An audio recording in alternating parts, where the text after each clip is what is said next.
Hello बच्चों, हाय, कैसे हैं आप? जी हाँ, आज इस नए वीडियो में हम अपने रेशियो एनालिसिस के तीसरे पार्ट को और नए पार्ट को देख रहे हैं।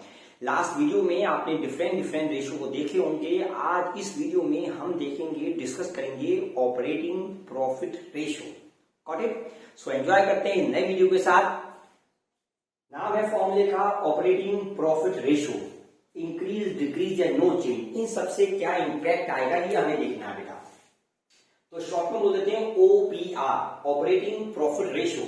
फॉर्मूला है operating profit upon revenue from operation into 100। ये सिंपल सा फॉर्मूला है। अब वो लास्ट वीडियो की तरह थोड़ा सा पोस्टमार्टम करते हैं और इसको एंजॉय करते हैं। Ridhima got it? ध्यान से देखिएगा बेटा जी। मनप्रीत, हमने ऑपरेट रेवेन्यू का दूसरा नाम क्या लिया? आशिमा जी, रेवेन्यू को नेट सेल्स भी कहते हैं। देखिए बेटा जी, इसका दूसरा नाम टर्नओवर भी है, कई सालों में नाम है। नेक्स्ट से कितना माल बेचा, इसमें कैश और उधार सारे आएंगे, है ना शिमा? सारी चीज आएंगी बेटा। शशांक, ऑपरेटिंग प्रॉफिट, हमारा ऑपरेटिंग प्रॉफिट क्या है बताइए जल्दी से। ऑपरेटिंग प्रॉफिट क्या होता है बेटा? Shashank, what is operating profit? सही बेटा, तो आप नहीं समझ पाए, फिर सुनिए। इसे याद करने का तरीका है बेटा, जब रेवेन्यू फ्रॉम ऑपरेशन से ही हमने माना 1 लाख, 1 लाख में COGS कॉस्ट माइनस किया, माना हमने 70,000, 70,000। जो लेस करने पर आता है उसे आते हैं ग्रॉस प्रॉफिट। अब यदि इस ग्रॉस प्रॉफिट में लेस करते हैं ऑपरेटिंग एक्सपेंसेस, माना 15,000, तो हमारा जो बचा दैट इज ऑपरेटिंग प्रॉफिट 15,000 रुपए बेटा। ऑपरेटिंग प्रॉफिट में वो आते हैं जो बिजनेस को चलाने के लिए हमें रोजमर्रा के खर्चे करने हैं, वो सब ऑपरेटिंग एक्सपेंसेस होते हैं। जैसे अगर भूल जाए तो ऑपरेटिंग एक्सपेंसेस को याद करने का आसान तरीका है, जल्दी से सुहानी ऑपरेटिंग एक्सपेंसेस को याद करने का शॉर्ट तरीका बताया था बेटा। आप भूल जाए, हाँ थोड़ा मलास में है, सोडा, SODA, सोडा, है ना? हम सोडे नाम से बोल सकते हैं। सारांश, S फॉर, हाँ सुहानी नहीं है, S फॉर यहाँ selling expenses, O for office expenses, D for distribution या डेप्रिसिएशन, और A फॉर एडमिनिस्ट्रेशन, जैसे सैलरी ये सब होती है, उसमें आते हैं, है ना? तो इन सब का इंपैक्ट हमारा किस चीज में आता है? ऑपरेटिंग प्रॉफिट रेशियो का। इस सबसे हम क्या निकालते हैं? Operating profit. अब इसी चीज को हम यहाँ कंसीडर करेंगे अलग अलग सिनेरियो में। Got it? हमारा पहला नाम है मशीन खरीदी हमने उधार, लोन पर। आई क्या? मशीन, और क्या हुआ? लोन। अब देखिए, ना तो मशीन इसमें से कहीं आता, ना लोन इसमें से कहीं आता। इसका मतलब इसका इस रेशियो पे कोई असर नहीं है। इसका सीधे आंसर नो चेंज, इसका कोई अंतर नहीं आएगा। क्लियर? नेक्स्ट, फर्नीचर बेचा 40 का 50 में, तो दो बातें हुई, तो फर्नीचर बेटा, एक कैश, लेकिन साथ ही साथ 40 का 50 में बेचा तो प्रॉफिट भी है ना? तो फर्नीचर क्या इसमें कहीं आता है? नहीं आता। कैश इसमें कहीं आता है? नहीं आता। फर्नीचर और कैश इसमें कहीं नहीं आता। और जो बेटा हमने प्रॉफिट पर बेचा है, जो फर्नीचर 40 का 10 में बेचा है, हर्षदा 10,000 का प्रॉफिट बेटा यहां कंसीडर करेंगे या नहीं करेंगे?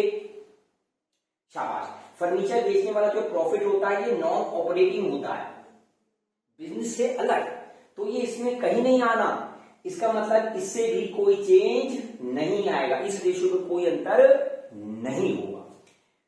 नए शेयर इशू किए, आया क्या? कैश, और क्या गए? शेयर्स। तो इन दोनों पे ना कैश ना शेयर इसमें नहीं आता, कोई कंसीडर नहीं है। अगेन नो चेंज बेटा जी।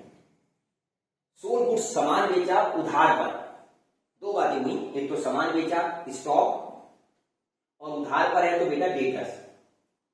अब जल्दी से फटाफट इसका आंसर हम में से कौन पहले देगा, देखते हैं। सामान बेचा उधार, तो देखिए बेटा, जब सामान बेचते हैं तो सामान बेचने का इसके अंतर आता है, कुछ नहीं आता, ये बताइए बेटा। माना लेट सपोज क्वेश्चन में मेंशन हुआ, अगर हमें गिवन है क्वेश्चन में ये 20% है, 20% है, तो 20% का मतलब हुआ 20/100, लेट सपोज ये मान लेते हैं। अब जब सामान बेचा, सेल किया है, तो सेल हमारी ज्यादा होगी, प्लस सेल, जब माल बेचोगे सेल होगी बेटा। और उधार बेचा है तो डेटर का इसमें अंदर नहीं आता, डेटर का कोई इंपैक्ट नहीं आता, डेटा है ही नहीं। तो क्या इस रेशियो का सामान जो बेचा है उधार पर, इस पे कोई अंतर आएगा या नहीं आएगा? जल्दी से वीडियो को पॉज करके, मुझे लगता है आप में से कोई ये सही जवाब जरूर देगा, होप सो बट नॉट 100%। जल्दी से बताइए बेटा क्या होगा? इसका कोई अंतर नहीं आएगा, नो चेंज। हाँ, ये बात कंफ्यूजन है। तो नोटिस कीजिए बेटा, मैंने स्पेशली लिखा है जब सामान बेचोगे तो एक तो सेल है और सीओजीएस के अंदर स्टॉक भी आता है, क्लोजिंग स्टॉक। तो क्लोजिंग स्टॉक का अंतर, क्लोजिंग स्टॉक चेंज हुआ, स्टॉक कम हुआ, साथ ही साथ सेल ज्यादा हुई। तो जितना क्लोजिंग स्टॉक कम हुआ उतना ऑपरेटिंग प्रॉफिट बढ़ जाएगा। इसका मतलब ये भी इंक्रीज हो गया और ये भी इंक्रीज हो गया, दोनों का इंपैक्ट नो चेंज, कुछ चेंज नहीं आएगा। आप आराम से करके देखिए और उसे एंजॉय कीजिए, बहुत प्यारा पॉइंट है, पसंद आएगा। नेक्स्ट आते हैं परचेज गुड्स, सामान खरीदा। जब सामान खरीदा, एक तो हमारी परचेज स्टॉक आया और कैश, दो बातें है ना।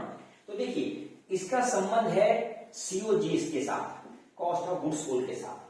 उसका फॉर्मूला होता है opening stock plus purchase plus direct expenses minus closing stock. तो जब सामान खरीदेंगे तो एक तो हमारी परचेज ज्यादा हुई, साथ ही साथ उतना स्टॉक बढ़ गया, तो क्लोजिंग स्टॉक हमारा इंक्रीज हुआ। और ये माइनस में है बेटा, ये प्लस में है, तो इसका मतलब सीओजीएस पे कोई अंतर नहीं आया।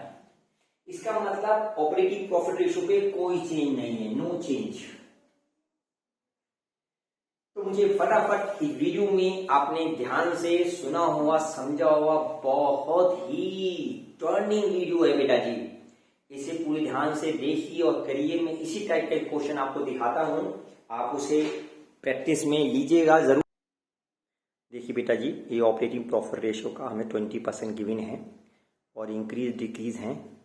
हमें परचेज स्टॉक, परचेज रिटर्न, ये 4 आइटम दे रखे हैं। ये बोर्ड में आया हुआ क्वेश्चन है, सो आप इसी क्वेश्चन का आंसर भी शेयर कर रहा हूँ। मोस्टली इसमें समय नो चेंज ही आ रहे हैं। एग्जाम में जाता है बच्चा, कई बार इसमें इंक्रीज डिक्रीज लिख देता है। सो इस वीडियो में बेटा हमने ऑपरेटिंग प्रॉफिट रेशियो को डिस्कस किया, होप सो इसे एंजॉय भी किया होगा। फिर मिलेंगे नेक्स्ट वीडियो के साथ। Good day, good luck, bye बेटा जी।